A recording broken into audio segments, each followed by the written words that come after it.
দেশে এখন একটা বিতর্কিত প্রতীক বাংলাদেশে আছে, দাঁড়িপাল্লা, জানেননি? আমার কথা কয় না, জানেননি? এটা কার দল? কথা কয় না কেন? এটা জামাতের দল। ইসলাম বলবেন না, ইসলাম বলবেন না, জাস্ট শুধু জামাত বলবেন, কারণ তাদের মধ্যে ইসলামের ন্যূনতম গান নাই।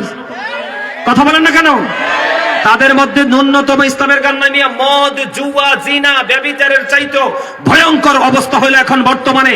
আজকে দেখি ফেনী সোনাগাজীতে মহিলারা তালিম করাচ্ছে, খেয়াল করেন। এখন আমার তাৎক্ষণিক মনে হয়েছে মহিলারা তালিম করাচ্ছে। এই আপনাদের এই দৌলতপুরে যেন এই দল যেন আসতে না পারে, খেয়াল করবেন। কেন জানেন?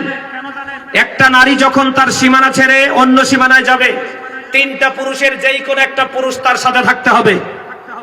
হয় তার স্বামী, না হয় তার বাবা, না হয় তার উপযুক্ত সন্তান। কথা বুঝতে পারছেন? এইভাবে একা একা নারীরা এক জায়গা থেকে আরেক জায়গায়, এই বাড়ি থেকে আরেক বাড়ি যাওয়ার কোন বিধান ইসলামে নাই। যা হোক, তারা যাইয়া ইসলামের দাওয়াত দিতেছে। এখন যাইয়া ওখানে মহিলাদেরকে দিনের দাওয়াত দিচ্ছে। দিনের দাওয়ার পরে আপনার ওনারা বলতেছে, মহিলারা বলতেছে, আপনারা জান্নাতে যেতে চান না জাহান্নামে যেতে চান? আপনারা ভিডিওটা দেখবেন, আমি আজকে দেখছি। আজকে আপনারা জান্নাতে যেতে চান না জাহান্নামে যেতে চান? তখন ওই মহিলারা বলছে আমরা জান্নাত চাই। তখন ওই মহিলাদেরকে কোরআন শরীফ সামনে দিয়ে শপথ করাচ্ছে যে আপনারা যদি জান্নাতে যেতে চান তাহলে আপনারা দাঁড়িপাল্লায় ভোট দিবেন। আরে আওয়াজ তুলে কন্যা মিয়া, নাউজুবিল্লাহ। আপনি রাজনীতি করবেন, করেন, জামাত করেন, বিএনপি করেন, আওয়ামী লীগ করেন, জাতীয় পার্টি করেন, যার যেই দল ভাল লাগে আপনি করেন, কিন্তু মানুষের ঈমান, আপনাদের ইসলাম নিয়ে খেলার অধিকার তো আপনাকে কেউ দেয় নাই। কথা বলেন না? আমার কথায় আপনারা কি রাগ হয়েছেন? এই কথা কি তাদের কাছে কি জান্নাতের টিকিট আল্লাহ দিয়ে দিছে? কথা বলেন, দিয়ে দিছে? সিরাজগঞ্জে দেখলাম এক ভদ্রলোক বলতেছে, এও জামাতের লোক, এমপি পদপ্রার্থী সম্ভবত, মুরব্বী, আমি বুঝি না এদের কি হয়েছে। এরা বলতেছে যে আপনি যদি দাঁড়িপাল্লাকে সাপোর্ট না করেন তাহলে আপনার ওয়াজ শোনার কোনো অধিকার নাই, আপনি মাহফিলে আসবেন না। কি অদ্ভুত আচরণ! এগুলো বিশ্বাস করলে মান থাকবে? কয়দিন আগে ফেনীতে মারামারি হয়েছে, ফেনীতে মারামারি হয়েছে। এক ভদ্রলোক বলতেছে ও জামাতের, ওই ভদ্রলোক বলতেছে মসজিদে যদি কি করা না যায়, মসজিদে যদি রাজনীতির আলাপ করা না যায়, মসজিদে আজান চলবে না, কোরআন তেলাওয়াত চলবে না। নাউজুবিল্লাহ বলেন।